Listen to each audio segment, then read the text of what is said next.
Hi all. Today we will discuss about types of entity. So there are two types of entity, strong entity and weak entity. So a strong entity is a type of entity that has a key attribute that can uniquely identify each instance of the entity.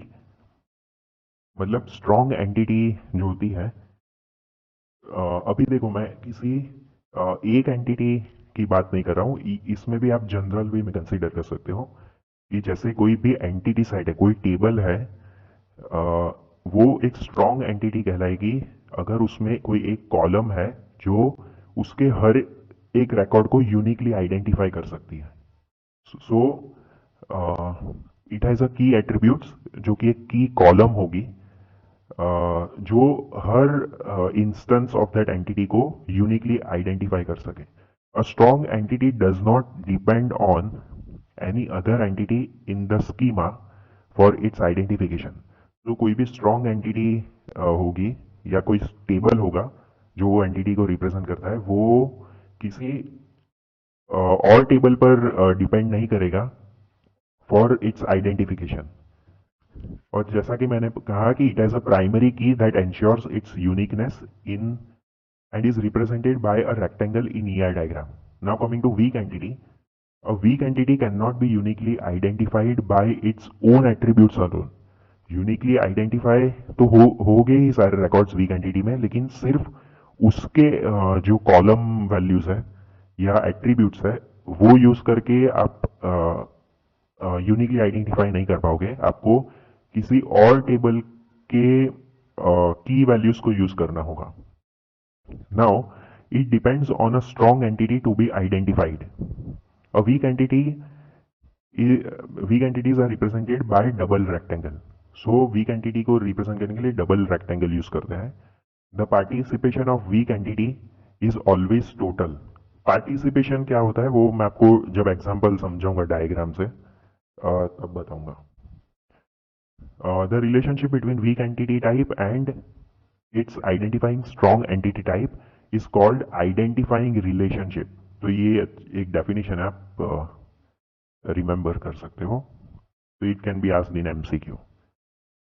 What is identifying relationship? So it is relationship between a strong entity set and weak entity set। और उसको represent करने के लिए हम double diamond use करते हैं। तो जैसे हम वीक एंटिटी को रिप्रेजेंट करने के लिए डबल रेक्टेंगल यूज करते हैं, वैसे ही वीक एंटिटी और स्ट्रॉन्ग एंटिटी में रिलेशनशिप होती है, उसको रिप्रेजेंट करने के लिए हम डबल डायमंड यूज करते हैं, और ना कि सिंगल लाइन वाला डायमंड। नाउ एग्जांपल यहाँ पर हमने दिया है कि अ कंपनी में store information about dependents like parent, child, spouse of an employ. तो कोई भी ऑर्गेनाइजेशन है उसमें एम्प्लॉय है, तो हर एम्प्लॉय को अपने डिपेंडेंट के इंफॉर्मेशन कंपनी को प्रोवाइड करने पड़ता है। अभी डिपेंडेंट में पेरेंट्स आते हैं, चिल्ड्रन आते हैं या स्पाउस आते हैं। सो डिपेंडेंट्स मतलब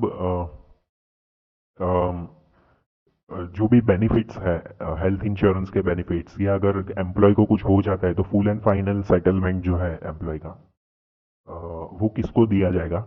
तो वो पर्पसेस के लिए डिपेंडेंट्स की इंफॉर्मेशन स्टोर की जाती है हर ऑर्गेनाइजेशन में। But the but the dependents can't exist without an employee. So देखो, अगर एम्प्लॉय होगा तो ही उसके डिपेंडेंट्स का डेटा होगा ऑर्गेनाइजेशन में। अगर एम्प्लॉय ही नहीं है तो सिर्फ डिपेंडेंस, ऐसा कोई डिपेंडेंट्स के टेबल में ऐसा कोई भी रिकॉर्ड नहीं होगा कि जो कोई एम्प्लॉय को मैप ना करे। So dependent will be a weak entity type and employee will be identifying entity type for dependent, which means it is a strong entity type। So जैसा कि डेफिनेशन में हमने कहा था कि जो वीक एंटिटी टाइप होती है वो सिर्फ अपने कॉलम के वैल्यूज के बेसिस पर आप उसको यूनिकली आइडेंटिफाई नहीं कर सकते। तो यहाँ पर जैसे कि डिपेंडेंस एंटिटी है, तो हर डिपेंडेंट एंटिटी कोई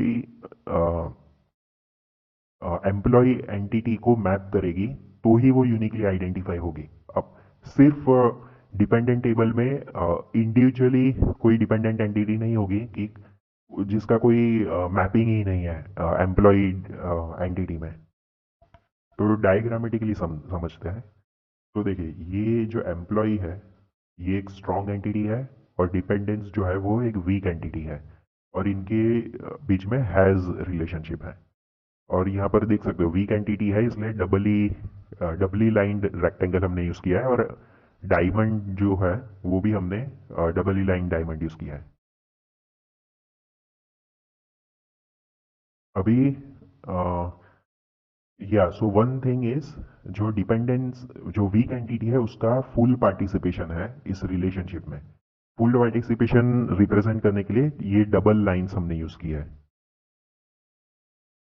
अभी फुल पार्टिसिपेशन मतलब क्या, कि देखिए डिपेंडेंस जो है वो सारे के सारे डिपेंडेंस ये हैज रिलेशनशिप में पार्टिसिपेट करेंगे। कोई भी ऐसा डिपेंडेंट नहीं होगा जो एम्प्लॉय टेबल के किसी एंटिटी से मैप ना हो।